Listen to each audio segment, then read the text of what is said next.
Good evening, students. Welcome back again in your online bio classes. Student, as you know, our first chapter already has been completed. Huh? So today we will discuss chapter 2, respiration.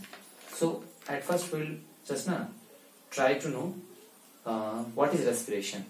Basically, it involves taking oxygen into the cells, using it for releasing energy and eliminating the wastage from the body.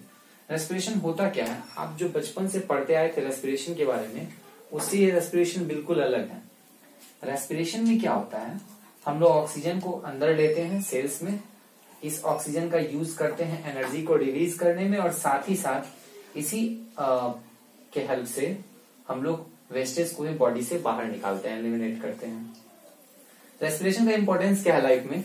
It is essential for life because it provides energy for carrying out all the life processes necessary for life.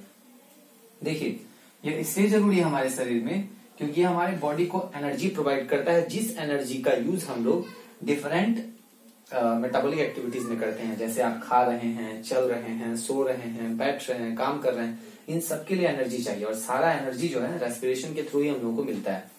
Because देखिए, आपने बचपन में जो पढ़ा था सांस लेना सांस छोड़ना, वो रेस्पिरेशन है, बट वो रेस्पिरेशन अब इनफ नहीं है क्लास 10 के लिए। रेस्पिरेशन का मीनिंग अब चेंज हो गया है। Respiration means what? कि रेस्पिरेशन के थ्रू जब हम लोग ऑक्सीजन को अंदर लेते हैं, वो ऑक्सीजन हमारे बॉडी में डाइजेशन के बाद जो ग्लूकोज स्टोर्ड रहता है, उस ग्लूकोज से कंबाइन करता है, रिएक्ट करता है, और जब उस ग्लूकोज से ऑक्सीजन रिएक्ट करता है तो दोनों के रिएक्शन से एनर्जी रिलीज होती है, और वो एनर्जी हम लोगों के बॉडी के वेरियस मेटाबॉलिक एक्टिविटीज में हम सभी को हेल्प करती है। सो दैट्स व्हाई रेस्पिरेशन बहुत इसेंशियल है हम लोगों के लिए। तो अक्सर आप लोगों के मन में आता होगा, सर ब्रीदिंग क्या है और रेस्पिरेशन क्या है? तो यहां मैंने एक डिफरेंशिएशन भी लिखा है। The mechanism by which organism obtain oxygen from the air and release CO2 is called breathing. यह वह प्रक्रिया है जिसमें ऑर्गेनिज्म एयर से ऑक्सीजन को लेते हैं और CO2 को बाहर छोड़ देते हैं, तो वो हो जाता है ब्रीदिंग। उसे कहते हैं हम लोग सांस लेना सांस छोड़ना। Respiration includes breathing as well as the oxidation of food in the cells to release energy. But respiration में ब्रीदिंग तो होता ही है, साथ ही साथ एनर्जी भी रिलीज होती है। कैसे? तो हमारे सेल्स में जो ग्लूकोज होता है वो कन्वर्ट होता है एनर्जी में। ओके, तो रेस्पिरेशन ब्रीदिंग से थोड़ा अलग है। ब्रीदिंग में बस हम लोग ये जानते हैं O2 CO2 का एक्सचेंज, बट रेस्पिरेशन में O2 CO2 के एक्सचेंज के अलावा एनर्जी का भी फॉर्मेशन होता है। नाउ अब एक डेफिनेशन आता है, टर्म है what is glycolysis? The oxidation of glucose to pyruvic acid. Glucose जब पायरुविक एसिड में कन्वर्ट होता है तो उस प्रोसेस को हम लोग क्या कहते हैं? ग्लाइकोलाइसिस कहते हैं। दैट मीन्स ग्लूकोज का कन्वर्जन पायरुविक एसिड C3H4O3, या इसी को हम लोग पायरुवेट भी कहते हैं। जब ग्लूकोज का कन्वर्जन पायरुवेट में होता है तो ये ग्लाइकोलाइसिस कहलाती है। ओके,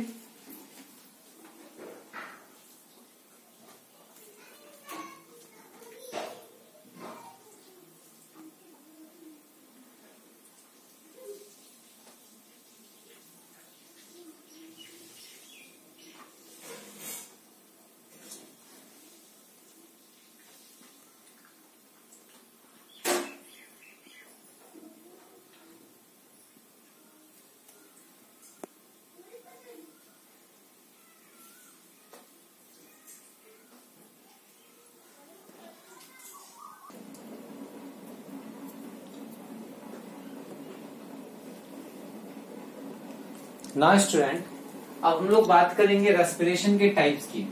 तो जैसा कि आप यहाँ देख रहे होंगे, रेस्पिरेशन 2 टाइप का होता है, aerobic and anaerobic. So what is aerobic respiration? नाम ही है ऐसा रेस्पिरेशन जो एयर के प्रेजेंस में होता है, दैट मीन्स ऑक्सीजन के प्रेजेंस में होता है।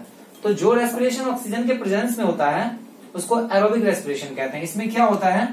ग्लूकोज कंप्लीटली ब्रोकन डाउन हो जाता है CO2 एंड H2O में by oxidation, that means by with the help of oxygen. Okay, तो इसको हम लोग समझते हैं एक रिएक्शन से। देखिए, पहले हम लोगों ने देखा था कि ग्लाइकोलाइसिस प्रोसेस से ग्लूकोज पायरुवेट में कन्वर्ट हो गया। सो ग्लूकोज का कन्वर्जन हो गया पायरुवेट में ग्लाइकोलाइसिस प्रोसेस से साइटोप्लाज्म के प्रेजेंस में, इन साइटोप्लाज्म। ओके, नाउ अब ये पायरुवेट कन्वर्ट हो जाएगा CO2 H2O and ATP। Actual में ATP एनर्जी का यूनिट है, एनर्जी को नापते हैं ATP में। अब आप देखिएगा, ये जो पायरुवेट का कन्वर्जन हो रहा है carbon dioxide, water and 38 ATP energy में, वो O2 के प्रेजेंस में हो रहा है, और ये हो रहा है, ये जो घटना घट रही है माइटोकॉन्ड्रिया में हो रही है।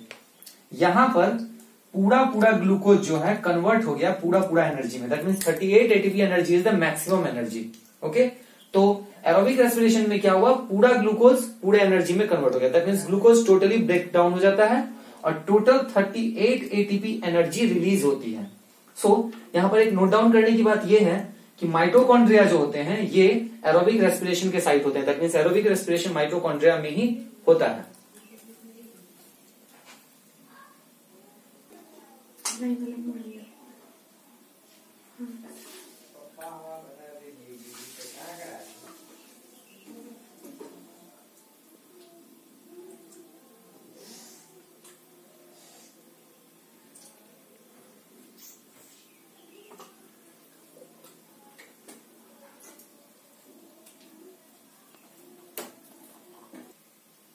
So now students, we'll talk about anaerobic respiration.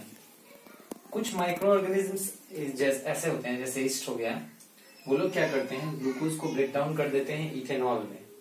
Okay, और इथेनॉल में कन्वर्ट करने के बाद, या फिर उसको इथाइल अल्कोहल में हम लोग कहते हैं, वो लेस अमाउंट में ऑक्सीजन रिलीज करते हैं, एनर्जी रिलीज करते हैं। ओके, सो इस प्रोसेस को हम लोग फर्मेंटेशन भी बोलते हैं। इसी तरीके से शराब तैयार किया जाता है, जो केमिस्ट्री में आप लोग पढ़ेंगे। तो देखिए यहाँ ग्लूकोज का ग्लाइकोलाइसिस के थ्रू पायरुवेट में कन्वर्जन हुआ, और पायरुवेट जो है O2 के एब्सेंस में यीस्ट में कन्वर्ट हो गया इथाइल अल्कोहल या इथेनॉल में। और साथ ही आप देखिए यहाँ पर ओनली 2 एटीपी एनर्जी रिलीज हुआ है।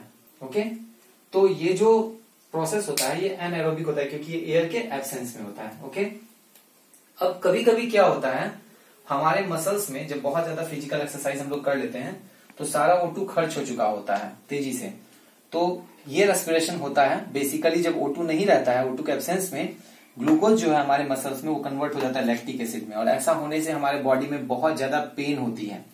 यहाँ पर देखिए ग्लूकोज कन्वर्ट हुआ पायरुवेट में, और पायरुवेट में फिर से ऑक्सीजन के एब्सेंस होने के कारण मसल्स में ये पायरुवेट जो है lactic acid C3H6O3 lactic acid में कन्वर्ट हो गया, और यहाँ पर भी एनर्जी बहुत कम अमाउंट में रिलीज हुई।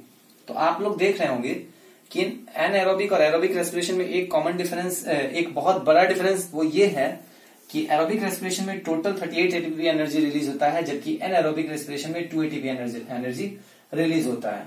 So this is all from aerobic and anaerobic respiration. Its other parts will be discussed in next class. Till then, you all just take care and goodbye.